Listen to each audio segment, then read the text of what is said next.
Hey Dressage Superstars, welcome to Dressage Mastery TV. My name is Tash and I'm a Grand Prix Dressage rider from Australia.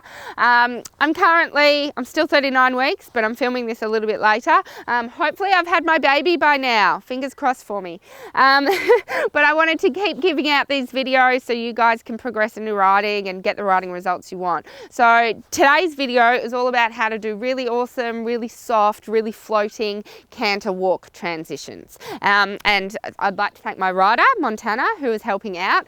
And I forgot to say, if you guys have an opinion or anything, I love opinions. I think everyone's entitled to an opinion. And if you have an opinion about the way I teach, love it, bring it on. But I just wanted to say, Montana and all my riders very graciously, very nicely, very, helpfully say that they will put themselves up on and let me record them so I can help others with their dressage riding. So if we can just remember that and be respectful, that would be really good, because we are all learning to ride dressage. And I remember 20 years ago, if I was learning to ride dressage and someone wanted to put a video up of me learning, I'd be really reluctant. We're not saying that Montana does it perfect. I'm not saying that I ever do it perfect. We just do these videos to help you with your dressage, and if we can keep that in mind, that we're trying to help, that would be really cool. Thank you. All right, so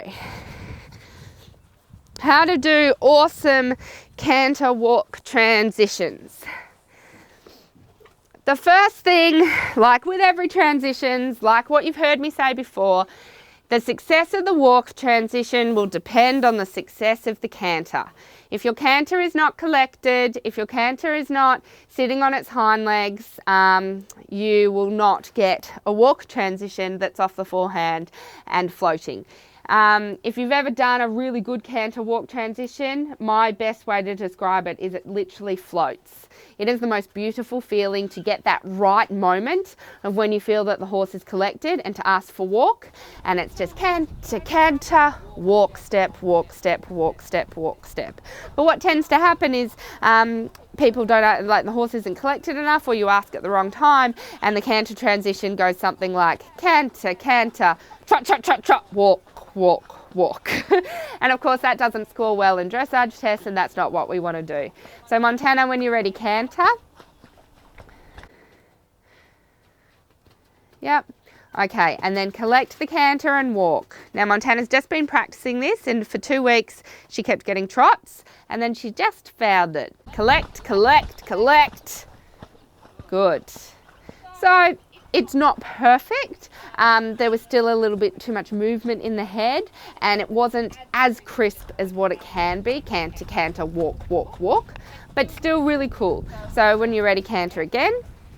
And like I said, the success of this walk transition, sometimes horses perfectly ridden, Montana. Sometimes horses get hot. Yep, no. Walk, walk, walk. You didn't get your walk. Walk for a circle if you need to get the horse relaxed. Walk. Halt. Halt. Walk. Give her a pat. Yep. And then when you loosen your reins, she trots. Halt again until you can walk on loose reins and she's a bit calmer. Yeah, when you work with canter, walk canters a lot, the horse can get hot. So that's absolutely fine. Like I said, just make sure you can walk on a loose rein and the horse doesn't trot off. Good. Then you can just half halt, sit her back and pop into canter. Good. Forward, make sure that first step is forward. Good. Now collect the canter. Sit, yep, and then ask. And walk too. Yep, love it.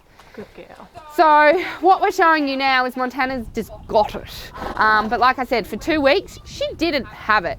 And I'm screaming, this, and she's like, I know what you're saying, but my body isn't doing what it has to do and what you're telling it to do to get the result. So be okay with, if you know, now you know, collect the canter. Step 1, collect the canter with outside rein half halts and make the horse sit on its hind legs. The second step, you want to be able to soften your reins in the collected canter without the horse running away. So then it's in self-carriage, staying in collected canter by itself. And then when you feel that, now this happens all very quickly within 3 strides. So collect the canter for 2 strides, feel that you can soften the reins and the horse stays there for 1 stride, and you go beautiful, light outside rein half halt, float into walk. And then as soon as you're in walk or in that process of floating into walk, you're already half halting going, and my walk rhythm will be 1, 2, 3, 4. Because otherwise Montana was getting a walk step and then almost back into trot because the horse would then tip on the forehand. So you have to keep doing the outside rein half halts to say, and stay on your hind legs and stay on your hind legs. Otherwise the horse will tip on the forehand and trot or do something you don't want it to do. So I trust that helps. Enjoy playing with it, and if you need any help or you would like to know more about walk canters or trot canter transitions, check out my website dressagemastery.com, and I would love to have you and support you in our dressage program, which is the Dressage Mastery Academy. So have fun, and I'll see you guys next week.